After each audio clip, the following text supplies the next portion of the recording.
Letter arrived. I was due in court on an intricate and puzzling case, which was coming to a delicate and potentially explosive stage. The letter then came as a welcome diversion, and I tipped the delivery boy out of the window with more than ordinary generosity.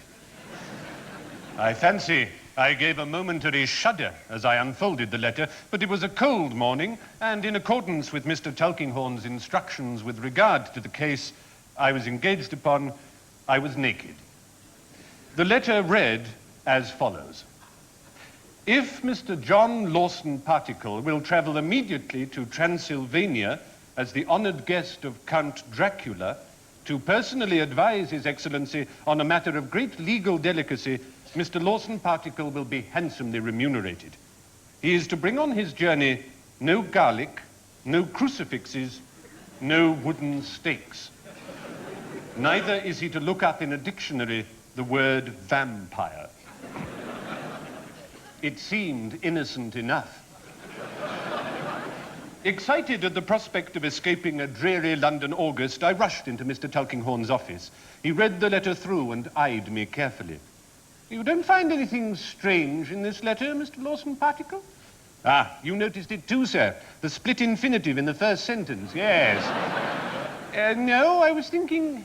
Never mind. What case are you working on at the moment? I'm retained in the case of the London Rubber Company versus the Vatican, sir.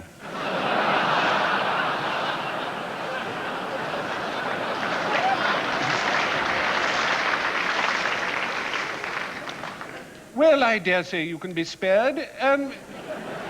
As to the letter, you plan to go on this fascinating mission? With your permission, sir, I will go straight home, dress, and take the first train to Southampton. 4 days later saw me standing at the gates of Castle Dracula, weary and travel-stained. Prudence had demanded that I leave her behind, so I was alone. The journey through Eastern Europe had passed pleasantly enough, however.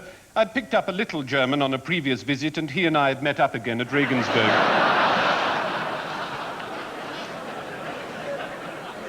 Now, night was just falling as I knocked on the mighty oaken door and heard the answering echoes ring through the castle. After what seemed a cliché, iron bolts were drawn back, the portal swung open, and Count Dracula's manservant stood before me. Of all the hideous spectacles I have ever beheld, those perched on the end of this man's nose remain forever pasted into the album of my memory. Bowing low, this loathsomely disfigured wretch introduced himself. Travolta, sir.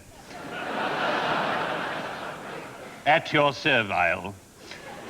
If you will follow me, I shall tell the master you have arrived. Walking with a pronounced limp, L-I-M-P, pronounced limp. He showed me into a waiting room, and vanished. Presently, he returned with his master. Ah, Mr. Lawson Particle, welcome to Castle Dracula. Dinner is in half an hour. Travolta will show you to your room.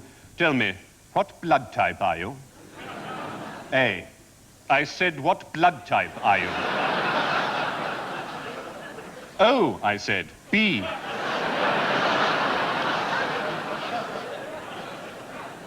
I tried to question Travolta as to the nature of the Count's business as I dressed for dinner, but he made the sign of the cross and said nothing. I asked him why there were no mirrors in the castle, but this time he made the sign of the very cross indeed and spat. This was puzzling. I couldn't see myself spending a month in a house without mirrors. The man was either mad or both.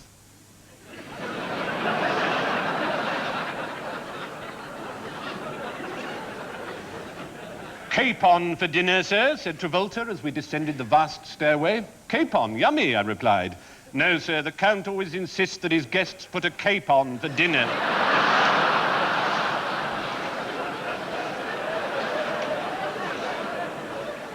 And what a dismal repast it was. My client was not eating. His diet forbade it. Instead, he quaffed greedily at a goblet of his tonic, a thick red liquid, which reminded me forcibly of some kind of wine. Travolta stood at my shoulder with a bottle of the liquid. Mac on, sir? What, on top of this cape? I'll suffocate.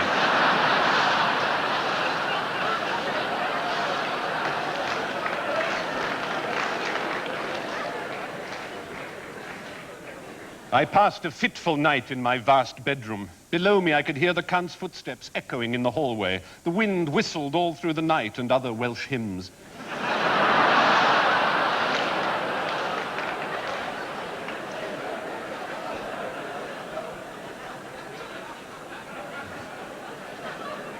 I arose early, made my toilet, sat on it, and then came down to breakfast.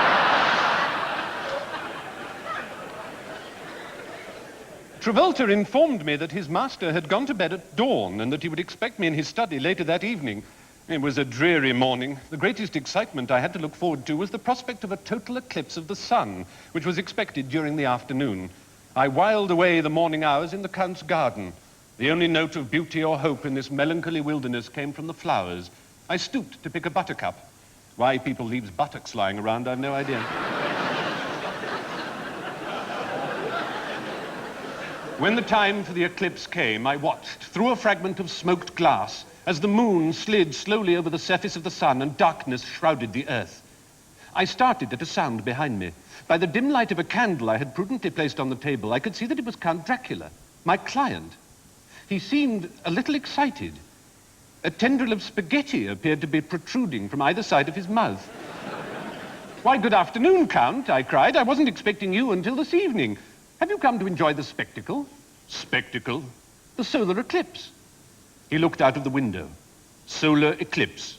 "Yes, it's the first total eclipse I've ever seen. Exciting, isn't it?" "Oh, bother." "Is there something wrong, Count? You look a little unwell." "How much longer is it going to last?" he cried, and I could see fear in his blood-red eyes. "Well, it's just ending now," I replied. "Look at that. Splendid, isn't it?" I turned in time to watch the moon moving slowly away from the sun and light once more flooding the scene. Have you ever seen anything so... Oh, Count? But he had disappeared, leaving his cape behind him. In his hurry, he must have upset the ashtray on the floor beside it. I never saw him again.